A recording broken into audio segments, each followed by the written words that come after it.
So here's my story of being a bookie in prison to winning money in the real world.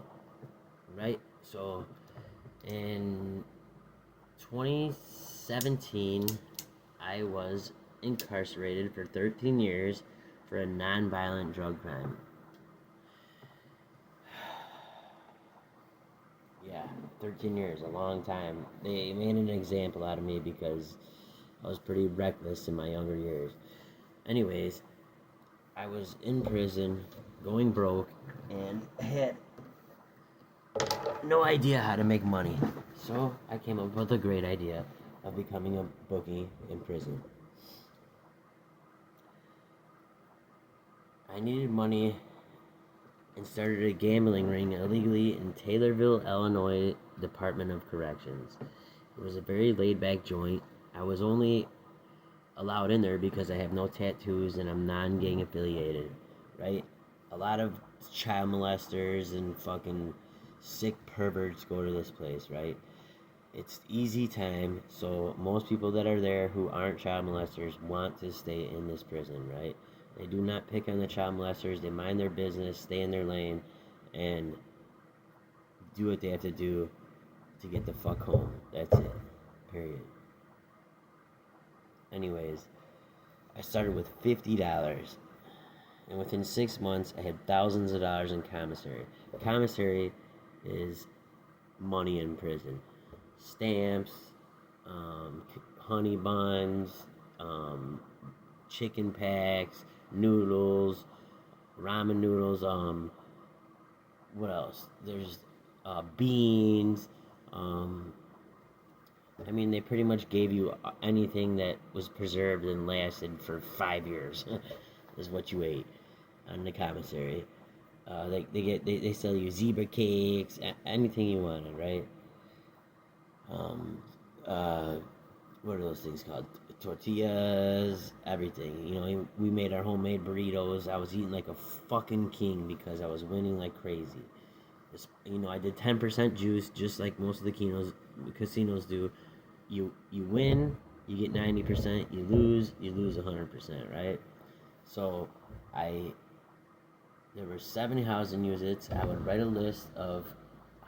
I would call every morning and get the spreads, and I'd call home every morning, get the spreads, and I would write them down and manipulate the spreads to my liking. You know, if Kansas City was minus 2.5, I would move them up to minus 3.5 or 4.5. You know, because more than likely Kansas City's gonna win by a fucking field goal, and if I got them at 3.5, 4.5, yeah, they win by a field goal, I win. Okay, so that's how I did it. Anyways, but within 6 months, I had so much money, I had to start renting boxes from other people to keep my commissary in their boxes. You know, I'd pay them a honey bun, a bag of coffee, whatever for the month. You know, and most people in there don't have family. They don't have people sending them money, so they were glad to take whatever I gave them.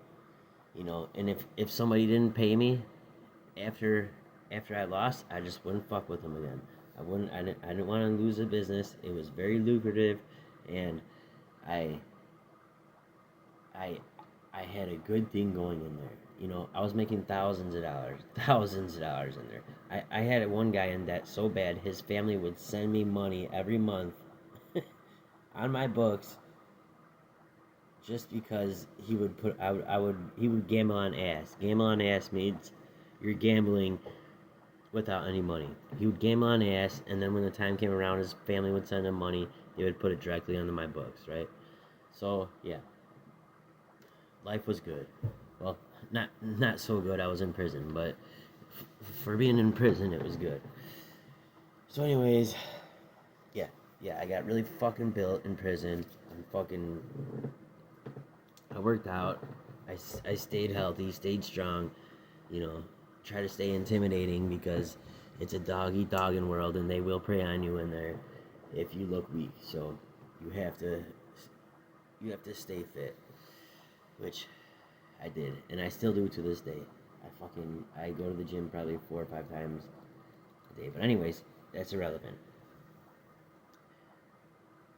Uh, yeah, so I did that for about 3 years, and then I decided to transfer down to Southwestern Correctional Center, right outside of St. Louis, on the Illinois side of the river, which was okay because they put me in a dog program, and it made time go by. And COVID hit, and they released. It went from 40,000 inmates to 20,000 inmates within a year. What does that tell you? That tells you that the Department of Corrections has about half of the people in there probably shouldn't even be in there because of it's a joke. 40,000 to 20,000 within a year. They released 20,000 inmates into the fucking into the streets within a year. Yeah, that tells you that it's a that prison is just a money making racket. It just gives people jobs, blah blah blah. But anyways, back to the sports gambling. So I manipulated the spreads. I did it for 3 years, and I kind of got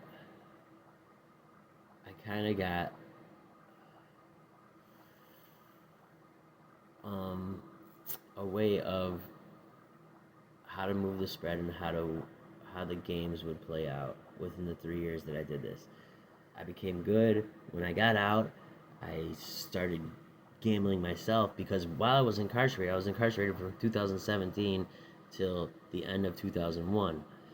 And during that time, they legalized marijuana and they legalized sports gambling in Illinois. So when I got out, I'm like, well, I'll give it a shot. So I went to the casino. I didn't know how to do the apps on my phone. Remember, I was gone for 5 years, so a little over 5 years I was gone. So like technology within 5 years is huge.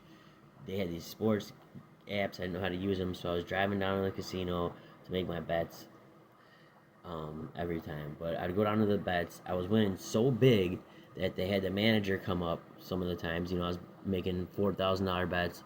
They would take pictures of my ID, and yeah, I don't know. Eventually, it started to become a hassle, and they wouldn't let me bet. I mean, I wasn't even making that big of money. I was it was only a couple $1,000s, and like I was winning, and they're like, this action can't be played. Like, what do you mean this action can't be played? Like, I'm betting $1,000 on this team, you know. So I started having people go in there and bet for me, and yeah. So eventually I figured out how the sports app works. The sports apps work, and I am now using the sports apps. I use DraftKings. That's the one I use because I find it easier for me to use because I'm a little slow with technology. I'm still trying to learn how to make YouTube videos, as you can see. But anyways, that's how I became a successful sports gambler. Yeah, Prism helped me out in more ways than one. So follow me. Don't forget to subscribe and like. Make sure you subscribe, like. Please subscribe and like. I should have told you that at the beginning of the video, but I forgot. Subscribe, like, yeah. Prison did it for me. Subscribe, like, and I'll see you next time.